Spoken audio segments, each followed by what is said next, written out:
চলো এই লুকটা আমি কিভাবে ক্রিয়েট করলাম সেটাই তোমাদের সাথে শেয়ার করি। তো প্রথমেই আমি ব্লু হেভেনের একটা টোনার ইউজ করে নিলাম। যেহেতু এটা শীতকাল সেই কারণে আমি একটা ক্রিম বেস ময়শ্চারাইজার ফেসে ব্যবহার করলাম। ময়শ্চারাইজারটা দিয়ে আমি পুরো ফেসটাকে একটু ম্যাসাজও করে নিলাম। প্রত্যেকটা প্রোডাক্ট কিন্তু ফেসের সাথে সাথে গলা এবং কানেও আমাদের ইউজ করতে হবে। এবার আমি একটা সুইস বিউটির পোর ব্লারিং প্রাইমার ইউজ করলাম।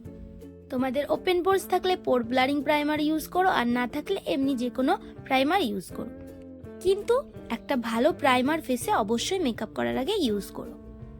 প্রাইমারের কারণে ফেসে আমাদের মেকআপটা ভালো বসবে এবং স্কিনটাও ভালো থাকে। এরপর আমি ল্যাকমি সিসি ক্রিম ফেসে লাগিয়ে নিলাম।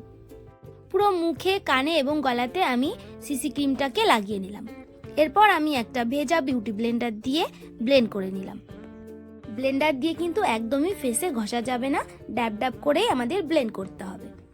ব্লেন্ডারটাকে কিন্তু অবশ্যই জল দিয়ে ভিজিয়ে তারপর ব্লেন্ডারটাকে ভালোভাবে চিপে নিতে হবে, না হলে কিন্তু আমাদের মেকআপ ব্লেন্ডারেই লেগে থাকবে, স্কিনে একদমই বসবে না। মুখটাকে ঠিক যতটা সুন্দরভাবে ব্লেন্ড করব, কান এবং গলাতেও কিন্তু ততটাই সুন্দরভাবে আমাদের ব্লেন্ড করে নিতে হবে, না হলে কিন্তু গলা আর মুখ পরে দেখতে আলাদা লাগবে। আরেকটু বিবি ক্রিম নিয়ে আমার আইলিডটাকেও আমি ব্লেন্ড করে দেব। এই মেকআপ লুকটা একদমই সিম্পল, সেজন্য আমি কোনো কনসিলার ইউজ করব না। এবার আমি একটা ইনসাইড কসমেটিক্সের ব্লাশার ইউজ করে নিলাম। এই মেকআপ লুকটা কিন্তু খুবই রিজনেবল প্রাইসের মধ্যেই হবে।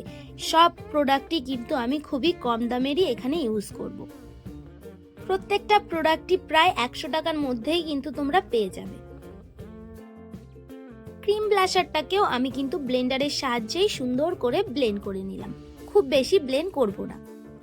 এবার আমি মেবিলিনের একটা কম্প্যাক্ট নিয়ে আমার পুরো ফেসে লাগিয়ে নেব। যে কোনো ক্রিম প্রোডাক্ট ফেসে ইউজ করার পর কিন্তু অবশ্যই পাউডার প্রোডাক্ট ইউজ করতেই হবে, যাতে ক্রিম প্রোডাক্টটা আমাদের ফেসে সেট হয়ে যায়। ঠিক তেমনই আমি এই কম্প্যাক্টটা দিয়ে আমি আমার পুরো ফেসটাকে সিসি ক্রিম এবং যে ক্রিম ব্লাশার ইউজ করেছিলাম সেটাকে ফেসে সেট করলাম। কান এবং গলাতেও কম্প্যাক্টটা লাগিয়ে নিলাম।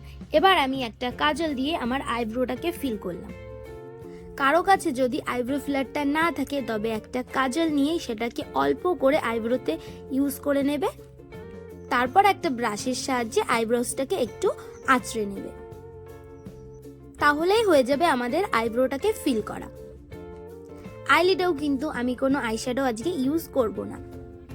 যে ব্লাশারটা আমি আমার চিক্সে ইউজ করেছিলাম সেই ব্লাশারটা নিয়ে আমি আমার আইলিডে লাগিয়ে নেব। তারপর ব্রাশের সাহায্যে সেটাকে ভালোভাবে আইলিডে ব্লেন্ড করে দেব। পুরো আইলিডে তো সুন্দর করে ব্লেন্ড করবই, তার সাথে সাথে আমি একটু বাইরের দিকেও ব্লেন্ড করব। যেখানে আমি ব্লাশার ইউজ করেছিলাম সেই ব্লাশারের সঙ্গেই আমি মিশিয়ে দেব।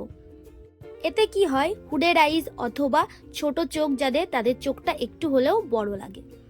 এবার ফেসে ইউজ করা কম্প্যাক্ট পাউডারটা দিয়েই আমি আইলিডটাকে হালকা করে সেট করে নেব, যেহেতু আমি ক্রিম ব্লাশার ইউজ করেছিলাম সেই কারণে। এবার আমি মামা আর্থের একটা কাজল আমার লোয়ার ওয়াটার লাইনে লাগিয়ে নিলাম।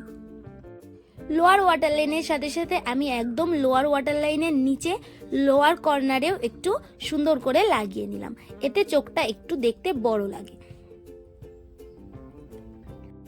এবার আমি আইল্যাশগুলোতে একটু বেশি করে মাস্কারা লাগিয়ে নিলাম। মাস্কারাটাও কিন্তু আমি একটু ভালো ইউজ করেছি, যেহেতু এটা চোখের ব্যাপার, তো চোখে অবশ্যই সবসময় ভালো জিনিসই আমাদের ব্যবহার করতে হবে। বেশি করে আইল্যাশে মাস্কারা লাগালে তোমরাই বুঝতে পারবে চোখটাকে কতটাই সুন্দর লাগে দেখতে। এবার আমি সুইস বিউটি লিপ লাইনার দিয়ে আমার লিপটাকে প্রথমে ড্র করে নিলাম।